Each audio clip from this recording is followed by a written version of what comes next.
12 नवंबर 1996 को शाम के 6:33 पर एक प्लेन दिल्ली के इंदिरा गांधी एयरपोर्ट से सऊदी अरब के लिए टेक ऑफ करता है और इसी समय कजाकिस्तान से एक चार्टर्ड प्लेन दिल्ली की तरफ आ रहा था। कुछ समय बाद सऊदी वाला प्लेन 14,000 फीट की ऊंचाई पर उड़ने की परमिशन मांगता है और एयर ट्रैफिक कंट्रोलर इसे परमिशन दे देता है। क्योंकि कजाकिस्तान वाला प्लेन भी इसी रूट से आ रहा था, इसलिए एयर ट्रैफिक कंट्रोलर इसे 15,000 फीट की ऊंचाई पर उड़ने को कहता है।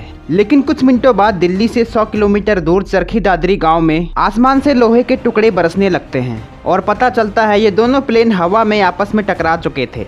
बाद में जांच करने पर पता चलता है कि कजाकिस्तान वाले पायलट को इंग्लिश नहीं आती थी और उसने इंग्लिश को रशियन में ट्रांसलेट करने के लिए एक रेडियो लगा रखा था। इस कारण वो मैसेज को सही से समझ नहीं सका और 15,000 फीट की ऊंचाई पर उड़ने की बजाय 14,000 फीट की ऊंचाई पर आ गया। इस हादसे के बाद नियमों में कई बदलाव किए गए और पायलट के लिए इंग्लिश सीखना मैंडेटरी कर दिया गया।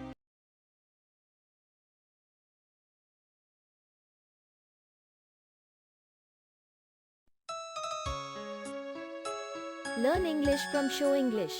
Learn English from Show English. Show English, the surety of English. Show English, the surety of English. Learn English from Show English. Learn English from Show English. Show English, the surety of English. Show English, the surety of English.